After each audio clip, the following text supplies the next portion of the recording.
For many in India, the elections are a referendum on this man, Prime Minister Narendra Modi. Modi came to power in 2014 after a landslide victory. But this time round, things might not be as clear-cut. Although polls suggest the fiercely nationalist Modi will hold on to the premiership, the main opposition party, led by Rahul Gandhi, is in the ascendancy. After a disastrous general election result 5 years ago, Gandhi's Congress party was jubilant recently after winning back 3 key states from Modi's BJP in regional elections. And they have promised to prioritise the single biggest issue for voters, the lack of jobs. In this country, in every state, young people are searching for jobs. Wherever you go and ask a young person what they're doing, they reply, "I'm not doing anything." It's a giant challenge. While the Indian economy has gathered strength under Modi, it has struggled to generate enough jobs, especially for the country's young people. More than half of Indians are aged 25 or under, and some 12 million enter the workforce each year. The recent spike in tensions between India and Pakistan in Kashmir, however, has put another issue on the agenda: national security. And that may well play into the hands of Narendra Modi and his Hindu nationalists. The Prime Minister has styled himself as the watchman, protecting his country by being strong on defence, tough on terror. India will no longer be helpless in the wake of terror. This is a new India. This is an India that will return the damage done by terrorists with interest. If the pull of nationalism proves strong enough in this election, Modi's supporters may well be celebrating come the 23rd of May. Sonia, tell us, how much of a factor is Hindu nationalism, which of course is the party of the Prime Minister? It's a Hindu nationalist party, ostensibly. How important is that as a factor in this election? Well, it's certainly a big factor. You know, Modi and his party have really deftly mixed nationalism and patriotism to make national security really the #1 issue in this election campaign. You know, on the campaign trail, Modi has really, in his speeches, thundered against Pakistan. He's made reference to this unprecedented aerial strike against Pakistan and sacrifices of Indian soldiers. He's attacked the opposition for being too soft on terrorism. And all this, I think, has played really well to a receptive domestic audience here in India, who feel that this tough action in Pakistan has really made India, you know, stand tall on the world stage. What about the opposition Congress Party and its leader, Rahul Gandhi? What do they want to achieve in the coming weeks? Well, so the Congress is definitely hoping to, you know, mount a formidable challenge to Modi and his BJP party. But electorally, you know, analysts here are questioning the Congress's strategy because they have really decided to strike out on their own and not form alliances with parties that have come together in opposition to Modi. So I think there is a danger here that the anti-BJP vote could be fragmented and split. So I think it remains to be seen whether the Congress's alternative narrative will really gain traction in the coming weeks. DW Sanya Farnaka there in Delhi. Thank you very much. Well, in the countdown to the election, political parties have saturated social media with last-minute campaigning. Like anywhere else in the world, these platforms are not immune to the menace of fake news.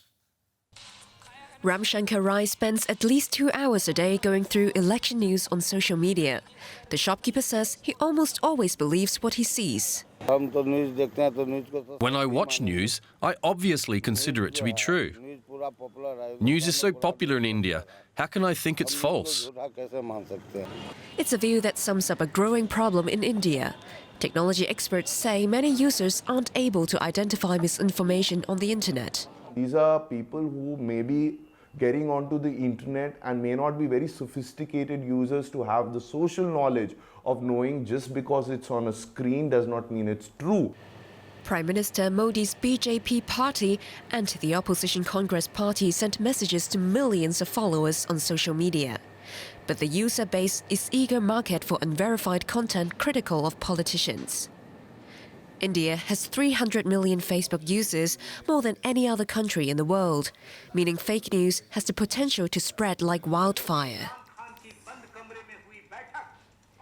India's Election Commission has now told Facebook to tighten its oversight. One of the things that I've learned through working on election integrity is that it is an adversarial space. What that means is that we will always see adaptation, we will always see new threats emerge. Despite efforts by the social media giant, one former election commissioner thinks fake news could have a big impact at the ballot box.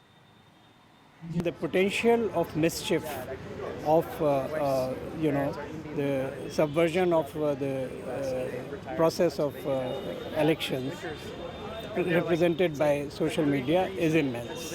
And in certain constituencies, it would play a very significant role and might be used to determine the outcome of the election. Yeah. And the fallout from that is just as unpredictable as the Indian election itself. 900 million people are eligible to cast their vote, with Prime Minister Narendra Modi and his Hindu nationalist Bharatiya Janata Party put as favorites. He was swept into power in 2014 on promises of more jobs and a stronger economy. But his time in office has had its shares of blemishes.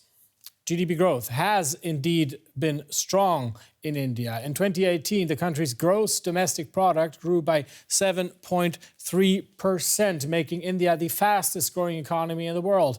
However, it is not creating enough jobs. Unemployment currently stands at 7.1%, the highest level in years.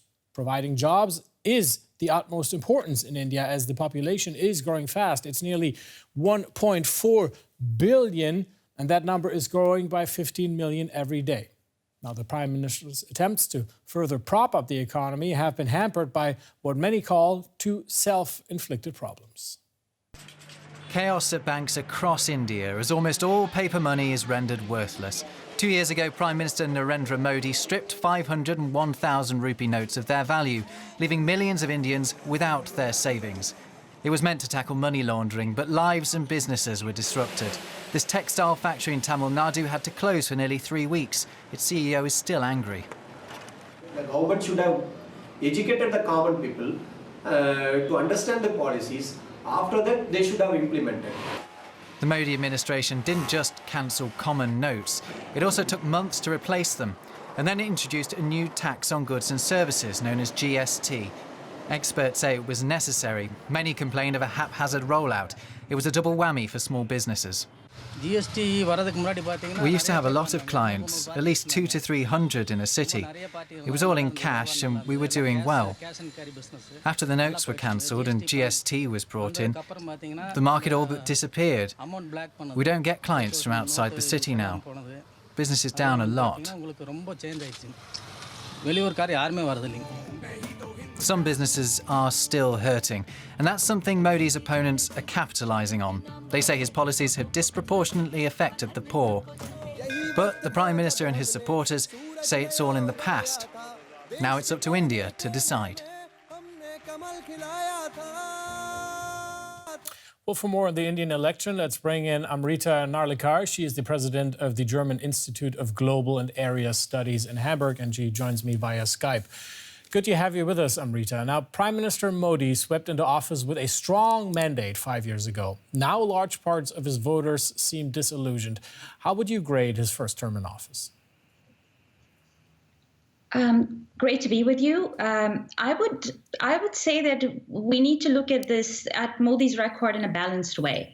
So your report covered some of the very serious problems that have come from some of his policies, like demonetization, like the goods and services tax. But there have also been some important achievements. So, for example, ease of doing business index of the World Bank. India in 2014 ranked 134th in a group of 190 countries. And now India ranks 77th. And this is a big leapfrogging. Many of the reforms that Modi is trying to bring about have been difficult to implement, and there have been serious problems. But I would argue, you look at digitalization, when you look at improvements in formalizing some of the informal sectors, Modi has launched India in a good way. But one of the most important issues, though, is getting enough jobs for an ever-growing society. Why is this strong GDP growth that we're seeing in the Indian economy not creating this required number of jobs?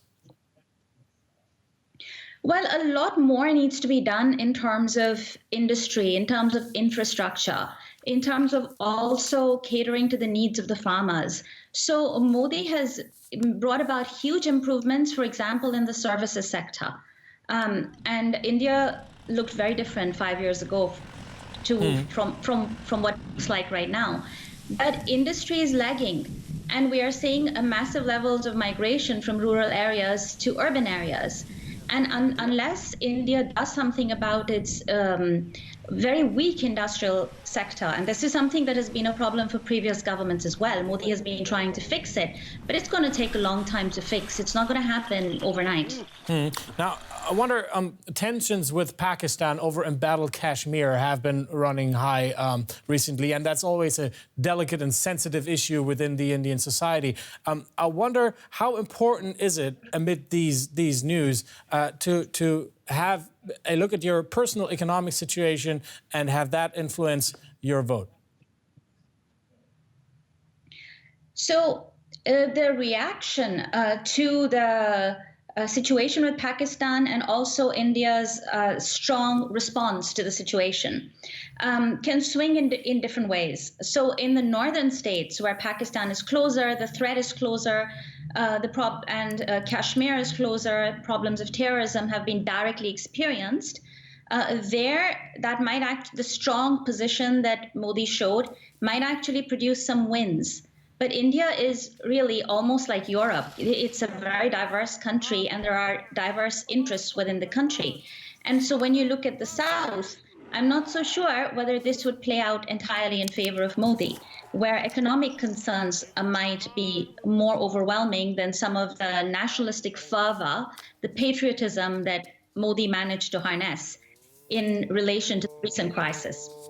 Amrita Narlikar of the German Institute of Global and Area Studies, thank you for talking to DW. Thank you.